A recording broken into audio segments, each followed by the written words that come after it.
Thanks for joining us this day on Heaven on Earth. Today we shall be considering how reliable the promises of God are. So the title is, How Reliable Are the Promises of God? You see, what enhances the worth and excellence of the promises is the evidence we have that they shall certainly be fulfilled. In Hebrews chapter 6, verses 17 and 18, the apostle said, "We have for them both the word and oath of the God that cannot lie, so that we might have strong consolation who have fled for refuge, to lay hold upon the hope set before us." God has given us his words that he will bless us. That should be sufficient. We should be able to take God at his words. Why should we take God at his words? Because we often take fellow human beings at their words.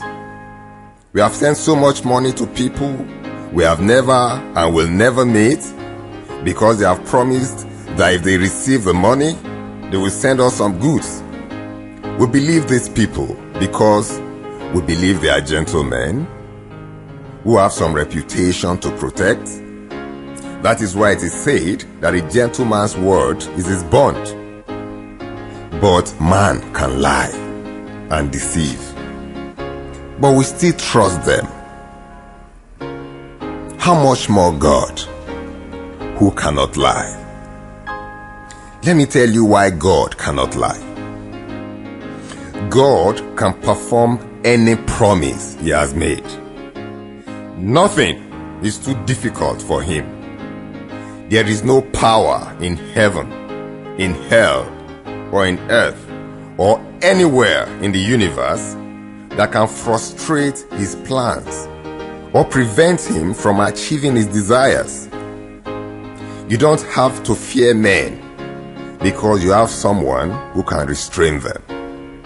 You don't have to fear demons since you have a God that can chain them.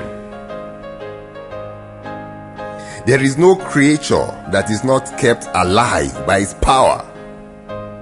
There is no creature that will not fall if he withdraws his power. He did not use up his power in creating the universe.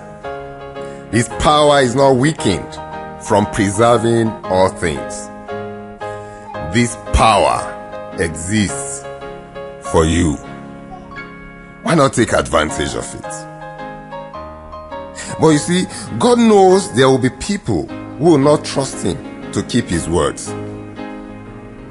God then said, "What can I do to convince this group of doubters?" What? You see, in our dealings as human beings, when we want guarantees that promises will be kept, we look for guarantors and sureties. When a man takes a loan, the lender may not take the borrower by his words. He may demand that the borrower provide a surety so that assurances can be made doubly sure. Like when a person is charged with an offense, for example, the authorities would like to imprison him until the case is decided, so that he does not panic and run away. But if he can provide a surety who promises to make him available whenever the accused person is needed, the court may release the accused person on bail to the surety. God has taken a step further to get a surety and a guarantor in order to convince you that he will keep his promises. God has nobody higher than him to use as a surety, but he has used his only begotten Son, in whom he is well pleased, to stand as a surety and guarantor. You have to read Hebrews chapter 7, verse 22. And the Son has not only stood as guarantor, he has also ratified the promises by his own blood. Hallelujah. You see, the coming of Jesus Christ into the world is the fulfillment of a promise. So God will sacrifice anything. He can move heaven and earth. There's nothing he cannot do to convince you that his words are reliable. So today, as you go about your daily business, have it at the back of your mind that his promises are reliable.